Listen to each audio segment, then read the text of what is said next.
A few individuals also affected have come together now to try and represent their interests. A new one that emerged today, a very credible one, is called the Individual Bondholders Forum. And then we have the Pensioners Bondholders Forum as well. We'll speak to them. They are one of their conveners is in the studio with me shortly. But the Individual Bondholders Forum say a very simple point to you if you are a bondholder, an individual bondholder. And yesterday we learned on PM Express that many banks are calling their clients to come in and sign forms when they have not explained to them what the forms are. Those forms, once you sign, will lock you into the debt exchange program. And they don't know. Lawyers have told us on Top Story today that the banks themselves have liability if they don't explain it and get their customers to sign on to this. So the forum is saying reject and refrain from complying with the mandatory deadline imposed, which, by the way, is the 16th, next week. Next week, Monday, is the deadline. The forum says don't sign on. Don't sign any form if your bank calls you to sign on to it, because they are hoping to sit down and negotiate with the government. And if that fails, they may take up a class action, right? So that's the message from the forum. And then they also make the point that you need to inform your fund managers not to accept the debt exchange program with the DDE. So if your bank calls you, and I know many banks have called people, they sent you messages asking you to come and sign documents. And yesterday you had two of the bondholders say they were not told anything about it. One of them says he was asked to come. He went to the bank and he asked for clarity. What is this document for? The people who were giving him the document at the bank officials, were too busy to explain. They said you should just sign. He said he won't. He took the papers home, was hoping that he will look at it today and decide. So you have to be informed first. And the Individual Bondholders Forum say, when you go and take the form, tell them that you aren't signing, that you won't accept, and they themselves should not comply, because this is going to be subject to further negotiations. So that's their position. Now, they also have a message to the government, and they're asking the government to open channels of communication for frank and transparent and sincere dialogue. In essence, sit with the bondholders and talk, which government hasn't done. Tonight, government has issued a new document in which they explain a bit more what the benefits are for signing on and what the implications are for if you don't sign on. But there hasn't been so far any sit down with the affected individual bondholders. And now there are different groups now, well constituted, ready to sit with the government. At least in the last count, there are three of them. There's a first group that is taking up a class action led by Martin Kwebu. Then there's a second group, which we saw today, the Individual Bondholders Forum, made up of very credible individuals. And then, of course, there's a Pensioners Bondholders Forum as well. Also, so they are breeding. All of them will speak to the pensioners who believe that they can all come together and form a coalition and fight this. So that's where we are with that. And then the bonds affected, Esla bonds, Dacha bonds, we know that we've come to deal with this already.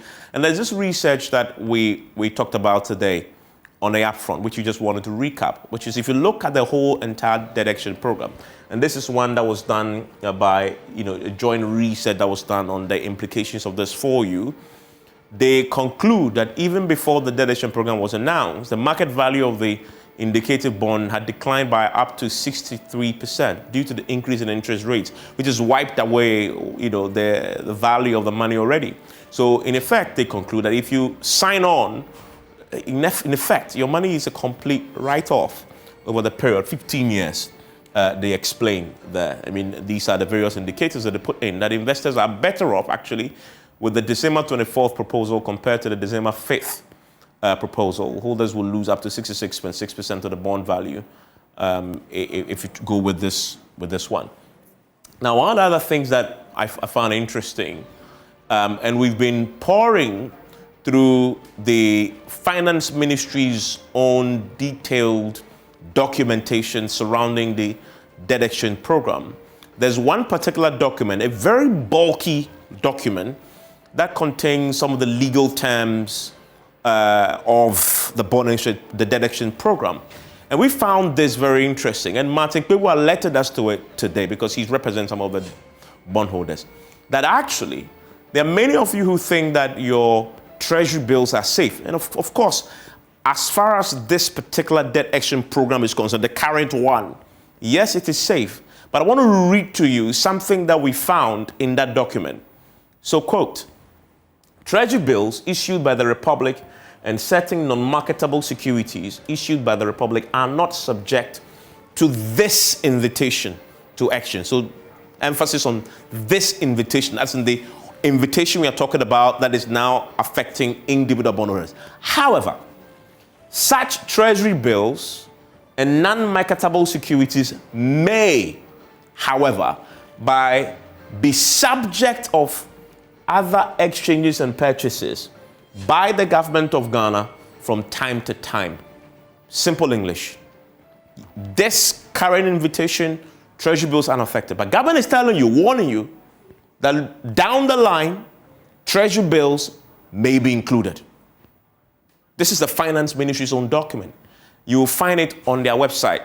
Go there, download it. The document is bulky, very technical language, but try and read it. Try and read everything. If indeed you have any investment, treasury bill, bond, read it, because that's the only way you get informed. This line is there. So a lot of people think treasury bill, and the last time they issued treasury bill, it was oversubscribed, right? But government is telling you, is warning you that down the line, treasury bills may, however, be subject of other exchanges and purchases by the government of Ghana from time to time. When that time comes, nobody knows. It could be tomorrow. Why do I say that it could be tomorrow? This same government, managing this same delegation program, has flip-flopped on what to include and what not to include, right? We've seen that. So they start by saying, treasury bills not included in this one. True. But then they tell you it may be included down the line. Another one to note, individual bondholders will not be affected. You heard that. That was categorically stated at the beginning of all this conversation about the delegation program. Individual bond will not be affected. What is the status of that promise or that commitment now? They are being affected, which is a current fight we're seeing right now. And then the president himself was categorical. No haircut on principles. As we know right now, if you really look at what is happening, it is a haircut in effect. So there's a lot that you need to be aware of. You are the investor beware, because the document is bulky. Many won't find it, but we have found it for you.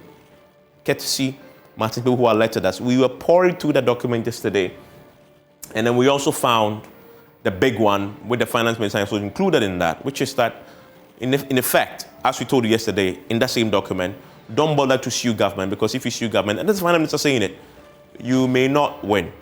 But even if you win, the finance minister says, we haven't waived our immunity to you can't attach and you can't execute. It's in that document. So the big question is, what next?